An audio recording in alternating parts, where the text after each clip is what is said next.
Oi pessoal, tudo bom? Meu nome é Raquel, eu faço licenciatura em História pela Uninter e estou aqui fazendo mais um vídeo.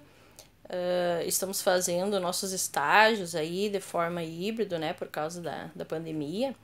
Então, eu estou fazendo meu estágio agora de gestão educacional. E eu já fiz um vídeo, esse é o segundo. E eu quero aqui recapitular um pouquinho o que a gente conversou lá no primeiro vídeo, que foi bem interessante, antes de nós entrar no assunto de hoje, que o assunto de hoje vai ser sobre o ensino híbrido. O que é esse ensino híbrido, né? Que estão tanto falando por aí, que agora os alunos estão estudando e está sendo tudo pelas plataformas digitais, tudo online. Então, a gente entender um pouquinho o que é isso, se é melhor, se não é, quais são as vantagens, né? Então, um assunto bem interessante aí, o ensino híbrido. E vamos recapitular um pouquinho sobre o que a gente conversou um pouquinho ontem, até para a gente ter uma sequência ali, né? Uma linha de raciocínio. E ontem nós conversamos sobre aprendizagem.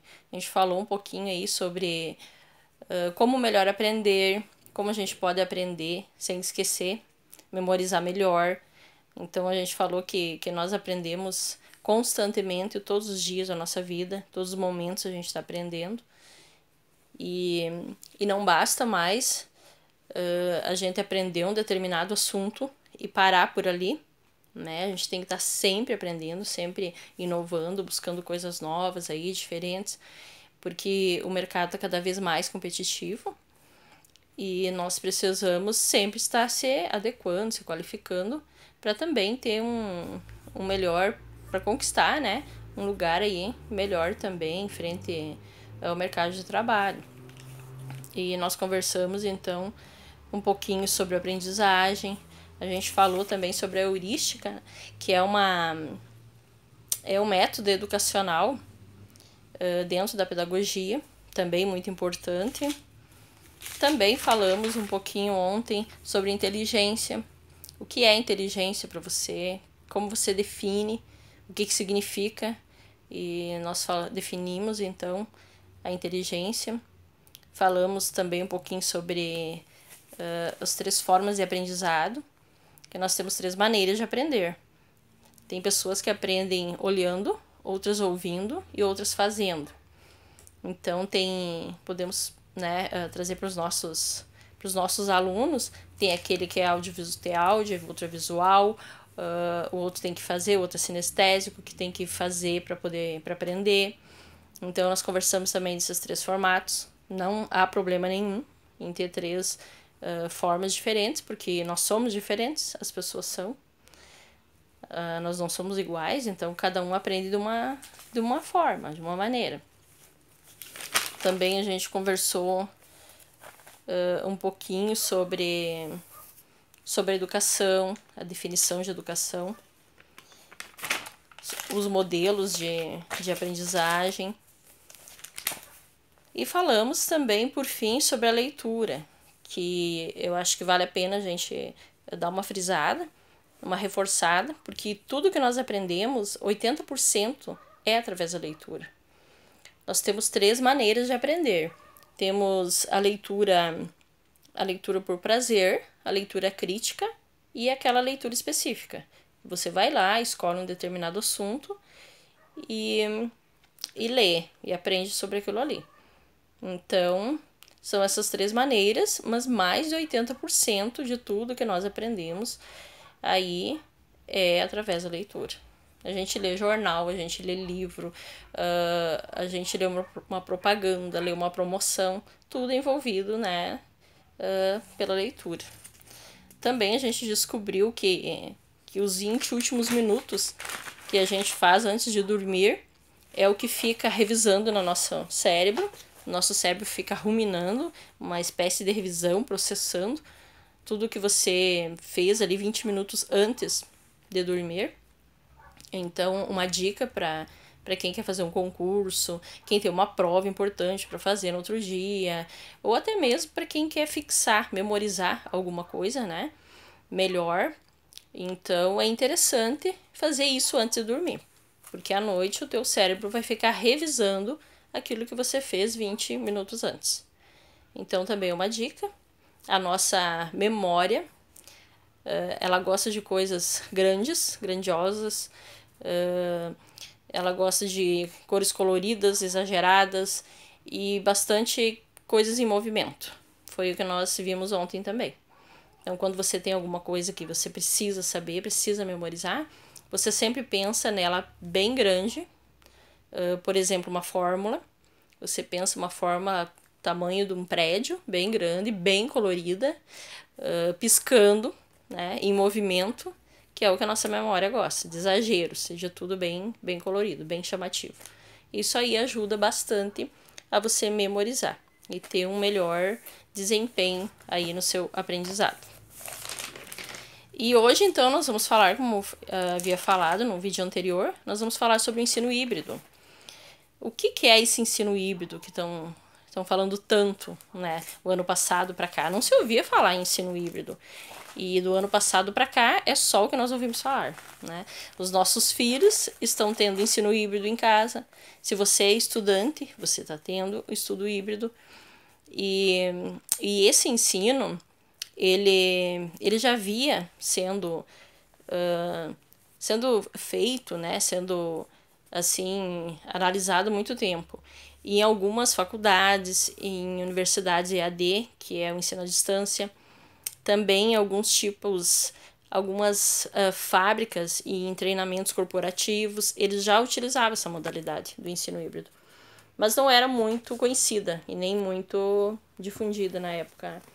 Mas agora, em questão aí do tempo que a gente está vivendo e da pandemia, todo mundo remoto, todo mundo em casa, então ele veio com toda a força. O ensino híbrido, ele nada mais é do que uma mesclagem do ensino presencial com o ensino online. Isso é o ensino híbrido, né? É os dois juntos. E ele veio agora com bastante força e vai ficar. Então você poderia pensar assim, mas depois que terminar isso, a pandemia, já tá vindo as vacinas e vai voltar tudo normal, a gente vai pra escola, o professor vai estar lá, vai estar falando e eu vou estar copiando. E é mera ilusão isso, porque nunca mais vai voltar a ser como era, não vai mais ser assim. Aquela história, né, aquele papel que o professor tinha antes, que ele detinha o conhecimento e passava para o aluno e o aluno só obtinha aquele conhecimento que o professor passava, já era, né? Então, mas é um avanço, não é uma coisa ruim, é uma coisa muito boa, porque nós vamos conversando um pouquinho aqui e você vai ver que é um avanço, é um grande avanço aí na área da educação, esse tipo de ensino, essa modalidade. É claro que muitas pessoas se deram bem com esse formato e com esse modelo de ensino e outras nem tanto, mas é normal, né? Porque cada pessoa tem uma necessidade diferente. E nós estamos vivendo uma nova realidade totalmente diferente que o ensino online ele vai acompanhar nós para o resto da vida agora, né? Porque nós temos que se adaptar a essa nova realidade, vamos ter que se adequar a isso tudo, porque é uma realidade. É o que veio de novo agora, com bastante força e vai ficar, né? O ensino online ele vai continuar junto com o presencial, mesmo que nós voltamos lá para a sala de aula. O ensino online vai continuar. Faz tempo que já ele é para ser agregado, né, no currículo escolar. E acredito que agora, então, bem mais forte essa ideia vai ser aí. Mas aqui eu vou falar um pouquinho que ele vai funcionar mais ou menos assim, o ensino híbrido. Ele tem 4 tipos de modalidades de ensino, que é o ensino rotação por estações, a rotação individual, o laboratório rotacional e a sala de aula invertida. São os 4 modalidades. E nós vou tentar falar um pouquinho, sim, de uma forma bem resumida, para vocês entenderem como é que vai funcionar esses 4 tipos de modalidades. A rotação por estações. O professor ele vai planejar várias estações com objetivos diferentes, E os alunos vão passar por essas estações e em cada estação ele vai adquirir um conhecimento diferente. Isso é uma modalidade.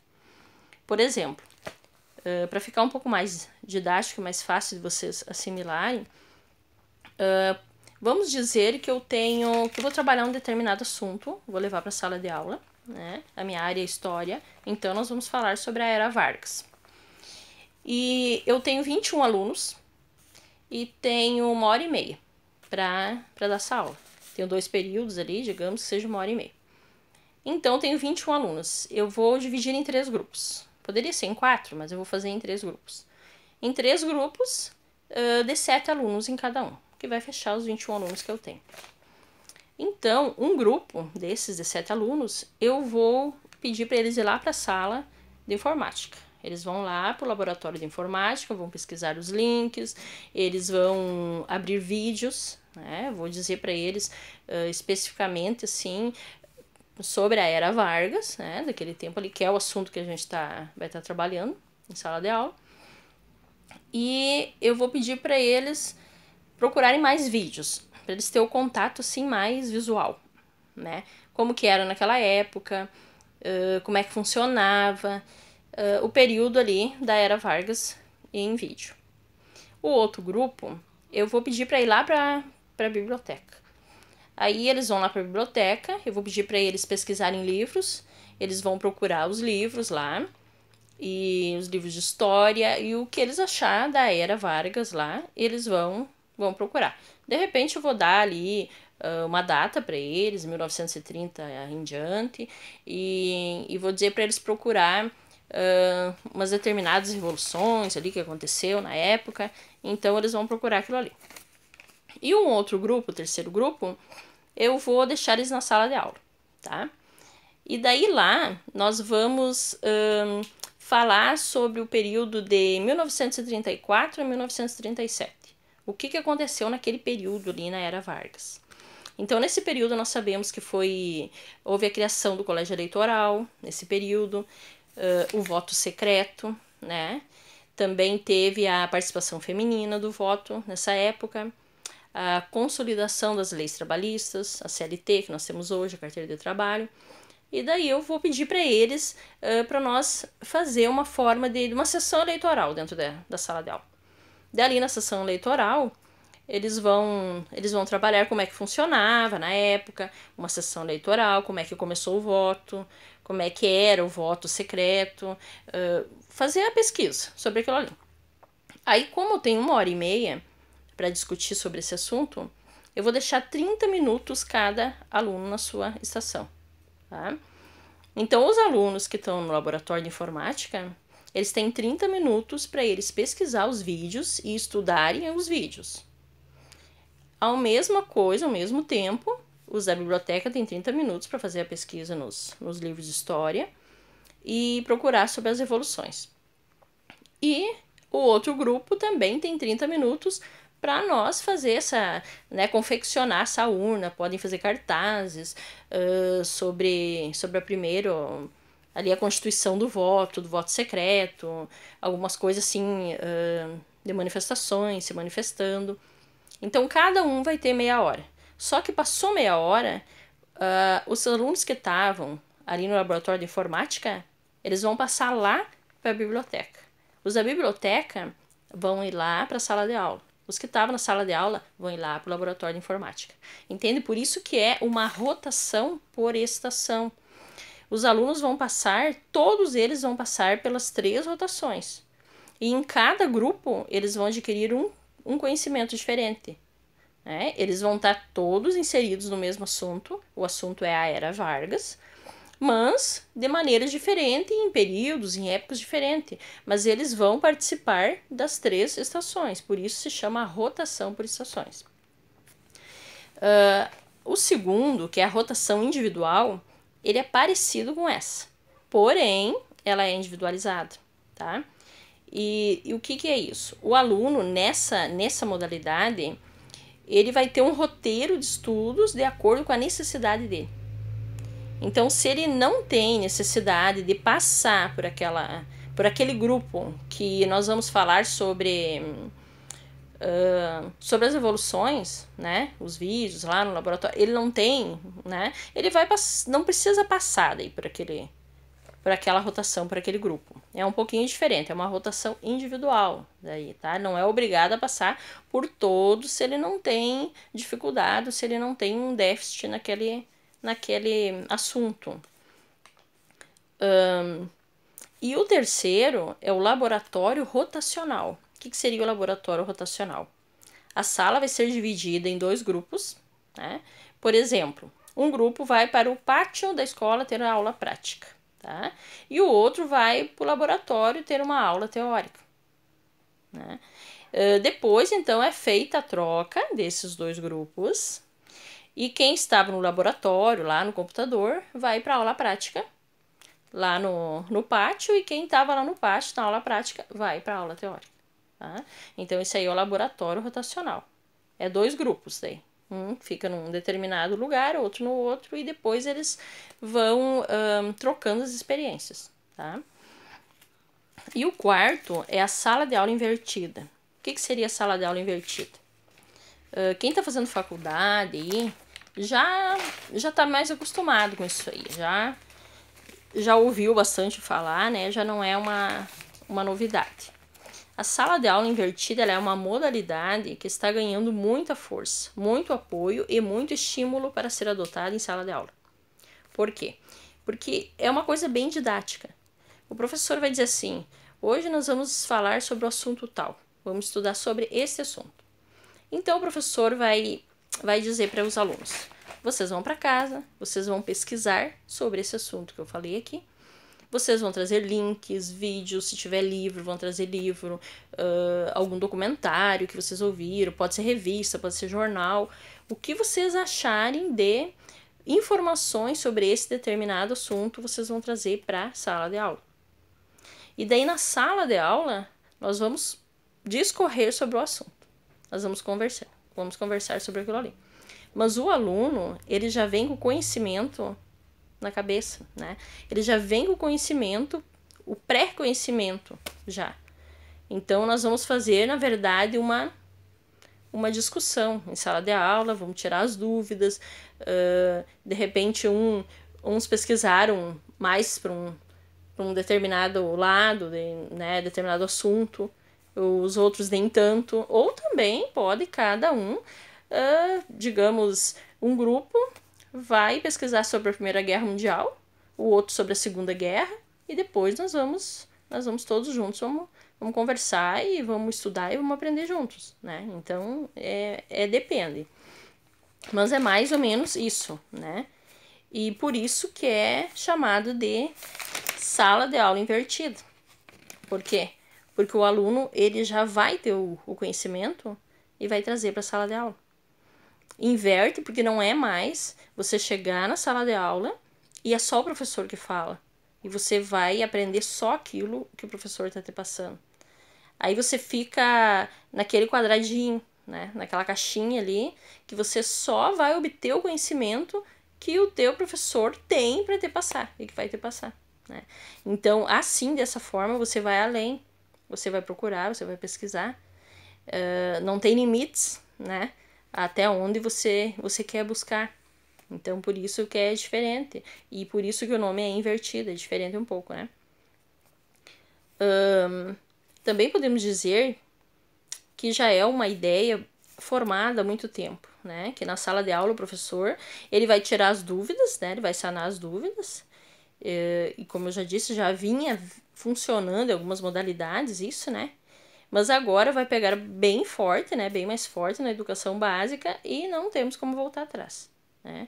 Então, o ensino online, ele vai fazer e vai caminhar lado a lado, né?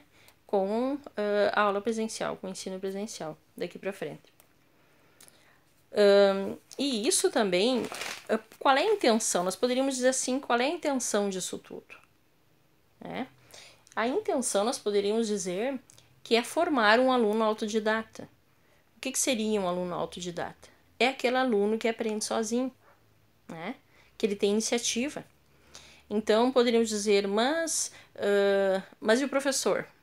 Então, se o aluno aprende sozinho, não preciso mais de professor, podemos dizer assim, mas não. A questão, o professor você sempre vai precisar, sempre, porque o professor vai estar ali como mediador. Ele vai te ajudar a tirar as dúvidas, ele vai te direcionar, vai te auxiliar, vai te mostrar o caminho. Então, acho que uma das, que podemos dizer, das profissões que nunca vai acabar, vai ser a do professor. Porque o professor, ele é um auxiliador, ele é um mediador. Então, somente o que mudou foi o perfil do professor. Mas não tem como anular essa questão, né? Digamos assim, não, agora eu não preciso mais do professor, o aluno aprende por conta, então eu não preciso mais. Não, precisa sim muito ainda. Todos nós precisamos quando vamos aprender, né? E então, o aluno autodidata, eu podia dizer que é aquela pessoa que aprende sozinho e que vai além, né? Ele vai além, ele vai pesquisar. A função do professor, como eu falei, ele mudou e já vem mudando há algum tempo, né? Então, aquela história, né, de nós dizer que o professor só ele sabe, né? E o aluno tá ali sem saber nada, só para adquirir o que o professor tem para falar, já era, né? Às vezes o aluno chega em sala de aula com, olha, às vezes com muita mais informação, de repente, do que o próprio professor, às vezes, em determinado assunto. Pensa, aí a internet está disponível, está aí aberto para quem quiser. Eu costumo dizer que hoje só não aprende quem não quer. Porque antigamente, se você conversar com seus pais, não precisa nem ir até os avós, de repente com seus pais, olha a dificuldade que era para estudar. Era muito difícil, não existia tecnologia, né? Não existia plataformas digitais para estudar. Então, o ensinamento, a educação, ela era limitada, né? Ela não tinha como você sair muito daquilo ali. Mas hoje não. Hoje só não aprende, não se especializa, não se qualifica, não busca quem não quer, porque está aí, né? A internet está aí, as plataformas digitais, tudo, as coisas online. Então, e isso é bom, é muito bom. Porque como as coisas estão mudando, evoluindo, a escola tem que dar o primeiro passo também. A escola também tem que evoluir. Porque nós precisamos de alunos, de pessoas, de cidadãos que vão evoluindo, se qualificando cada vez mais.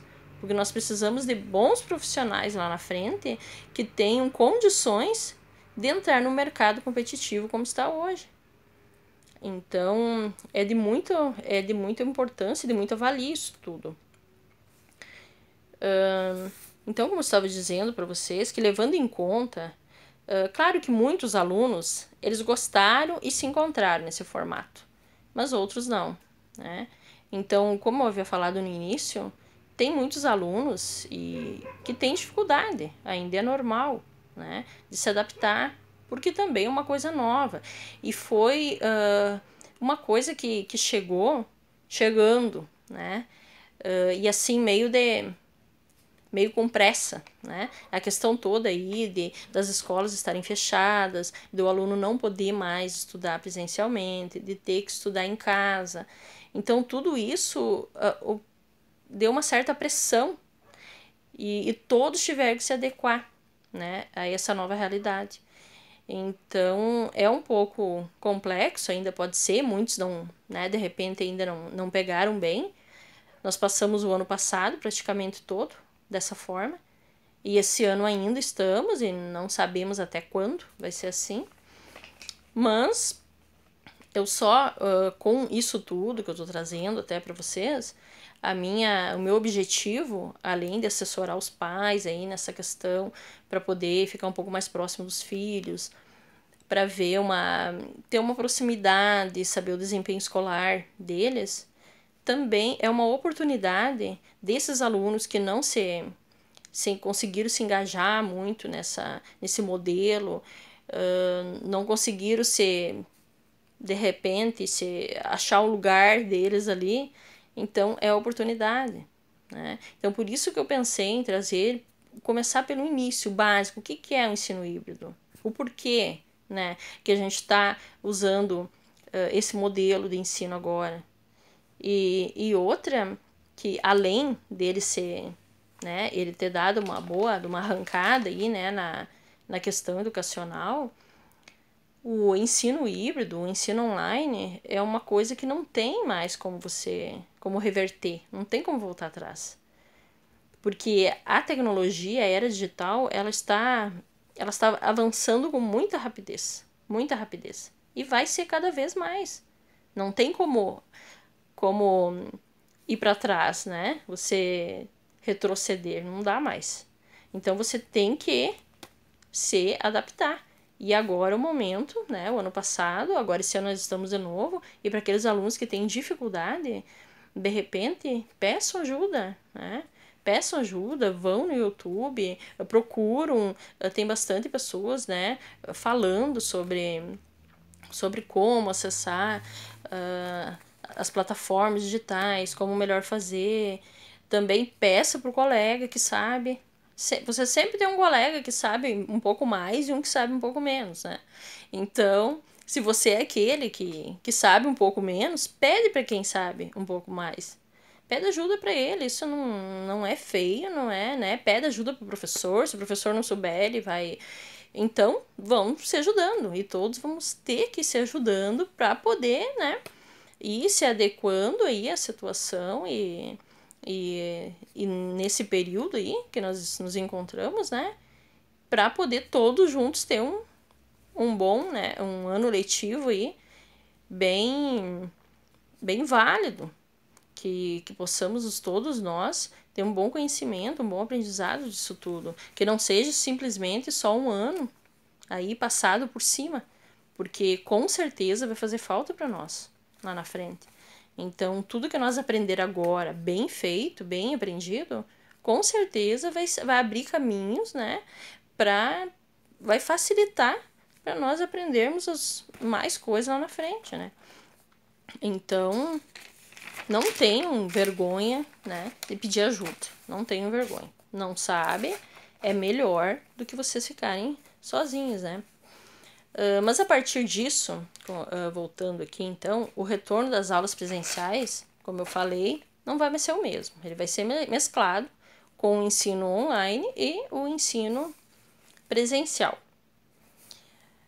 Vai ser assim, isso é um conteúdo híbrido, e vai ter essas 4 modalidades que eu falei aqui para vocês, e isso tudo vai ser um aliado do currículo. Vai ter uma maior autonomia do aluno, vai personalizar o ensino de acordo com a necessidade do aluno, o que é muito bom, é ótimo. Também vai trazer de benefício o que o currículo ele vai ser voltado para as necessidades do aluno. Vai haver uma integração aí das tecnologias digitais. Também vai ter um conteúdo dinâmico, vivo, interativo. Por exemplo, nós podemos ter uma aula de história, vamos estudar história, e nós podemos se transportar lá pro, digamos, vamos estudar sobre o Egito. E nós podemos ir lá na internet, ali no Google, pesquisar Egito, pirâmides. E ali vai ter N vídeos que nós vamos poder abrir e olhar. E ao mesmo tempo que nós estamos estudando o Egito, daí deixou de ser só o Egito escrito ali nos livros e folheados e aquelas datas todas, mas nós vamos poder olhar um vídeo como se nós estivéssemos lá no Egito, participando, né? Nós vamos poder visitar as pirâmides, vamos poder ver as tumbas, tudo ali pela tela do notebook, pela tela do celular. Então, isso tudo é positivo, é uma coisa boa, é uma coisa que veio para somar. E também é uma maneira mais atrativa do aluno aprender. Eu sempre digo que a história, eu quando aluna do primeiro grau ali tudo, eu confesso que eu não era muito fã de história, porque eu recebi a matéria, a disciplina, história, como só estudar o passado e aquelas longas datas e decorar as datas de cada coisa, era meio monótono, né? Então, e com o tempo eu fui Eu fui evoluindo e fui aprendendo e descobri que história é todo dia, né? Que história não é só aquela história passada. Não é só eu ter que saber datas e o que aconteceu com o meu país, com o meu estado, com as revoluções, com a Primeira Guerra Mundial, Segunda, enfim. História é tudo. Você tem uma história, eu tenho uma história. Todos os dias nós fizemos história. Então eu comecei a tentar, a me colocar, a me inserir nesse cenário todo. Parece assim que é uma coisa tão distante de você, tão longe. Não, mas o que eu tenho que ver com a Primeira Guerra Mundial? Eu nem estava lá, não tinha parente, não tinha família, não tinha nada. Mas não é assim. O que foi a Primeira Guerra Mundial? Os impactos que deu aí na economia, no país, nos países. Muita coisa mudou. Como que era o mundo, digamos, né? Como que era o mundo antes da Primeira Guerra e como que ficou o mundo depois da Primeira Guerra. E você vai estudando e vai te abrindo novos horizontes e quando você vê, né? Você vê que você é inserido na história. Que você está inserido querendo ou não. Você gostando ou não, você escreve a sua história todos os dias. Né? Então, quando eu decidi fazer história, uma das coisas que sempre me chamou a atenção é que o meu filho sempre me dizia assim: mãe, para que estudar história? Né? O que eu quero estudar lá dos tempos antigos, eu não tenho nada que ver. E ouvindo ele falar daquela maneira, eu fui mudando o meu conceito, né? E eu pensei, mas eu vou dar um jeito de fazer esse guri mudar de pensamento ainda. Eu vou achar uma maneira de ir colocando na mente dele que não é bem assim. E de fato não é. Não é assim. E hoje eu gosto de história, gosto muito de história e eu consigo me inserir em praticamente tudo que eu... Em tudo que eu estudo eu consigo me inserir de alguma forma. Como nós estávamos falando ali sobre a Era Vargas. A Era Vargas foi quantos anos atrás? O que teria a ver a Era Vargas? Gente, o que teria a ver a Era Vargas? Foi no tempo da Era Vargas? Foi no mandato dele ali? Foi que começou surgiu as eleições, né? As eleições, o voto secreto, a participação da mulher. A mulher começou a poder votar, que antes não tinha direito. A CLT, as leis trabalhistas, a carteira assinada, que de repente você, o pai, a mãe tem, os direitos trabalhistas. Então não tem como você estudar história e não se inserir nela. Então faz parte da nossa vida, tudo faz parte. Você, por mais que você pense que não, mas se você dá uma aprofundada um pouquinho, dá uma esmiuçada, digamos assim, uma apertadinha a mais, você vai ver que algum lugarzinho ali vai sobrar para você. Você vai estar inserido de alguma forma. Então, e essa parte toda, nós podemos dizer, assim, já estou finalizando, para não ficar muito extenso também, a pandemia. O que a pandemia trouxe de bom? Nossa, podemos pensar, a pandemia não trouxe nada de bom. Foi muito ruim, claro que foi. Muitas pessoas nós perdemos, muitos queridos e mortes, enfim, confinamento, isolamento, trabalho, pessoas desempregadas, fábricas, microempresários aí, e empresários de pequeno porte, fábricas, tudo fechando, falindo. Foi terrível. Mas nós temos que tirar alguma coisa de bom nisso tudo. Temos que tirar até para a gente não ficar numa deprê. E então teve setores, poucos, mas teve alguns setores que se deram bem. Mas houve aí, então, também houve um avanço. Por mais que a gente teve bastante problemas e a pandemia foi um período muito ruim, nós sabemos disso, mas teve alguns setores, poucos, que se beneficiaram aí da pandemia, né? E a escola deu um passo que antes não tinha dado. Então, de certa forma, foi aí um avanço na área da educação. Colocar o ensino híbrido na escola, ter como o ensino online, as tecnologias digitais, agregar junto ao currículo escolar, isso foi um grande avanço. E eu vejo bastante crescimento aí, bastante aprendizado. Porque o aluno com certeza não vai mais ser o mesmo quando ele voltar para a sala de aula. Mesclando aí esses dois tipos de aprendizado, presencial e online, mesclando esses dois juntos, vai dar uma grande repercussão aí positiva.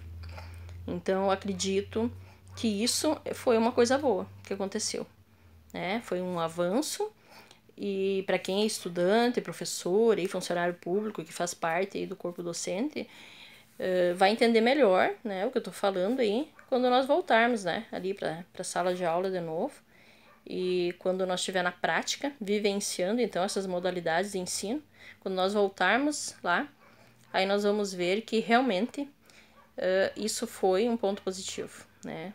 Aí somou porque o aluno aprender também a ser um autodidata, isso vai ser de suma importância para ele na carreira profissional, na vida dele. Vai ser uma coisa muito boa que vai acontecer, tá? Então, por hoje ficamos por aí e até o próximo vídeo. Tchau!